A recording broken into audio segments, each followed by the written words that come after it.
U malom selu živeo je Kosta. Mladić izuzetno pametan, vredan i pošten, ali silno uplašen od ljubavi. Jednog dana prošetao je do pijace i namirisao pečene kestene koje je starac prodavao. Kosta reče: "Molim vas, dajte mi kesu kestena." Starac mu pruži vreću, a Kosta pokuša da zgrabi jedan kesten, ali ga istog trena ispusti. "Vruće," uzviknu on. Starac se nasmeja. "Tako je ljubav, momče.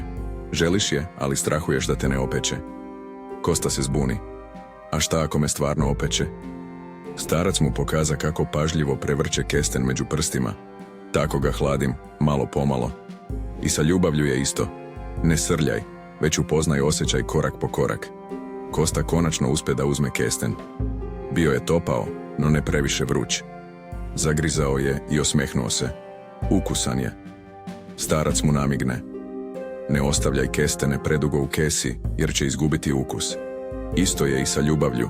Ako je predugo držiš po strani, samo će se ohladiti i nestati." Te noći Kosta nije mogao da zaspi. Razmišljao je o devojci iz sela koju je izbegavao iz straha da će biti povređen. Svaki put kada bi pomislio na nju, osjetio bi istu onu toplotu koju je imao u rukama dok je prevrtao kesten. Shvatio je da se uz malo pažnje i hrabrosti vrelina pretvara u toplinu koja prija.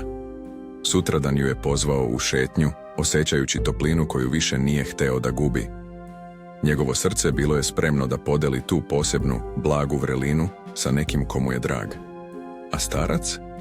Nastavio je da peče kestene, zadovoljan što je mladom čoveku pokazao jednostavnu, a duboku istinu. Ljubav, kao i kesten, traži pravu meru hrabrosti i nežnosti da bi otkrila svoj istinski ukus.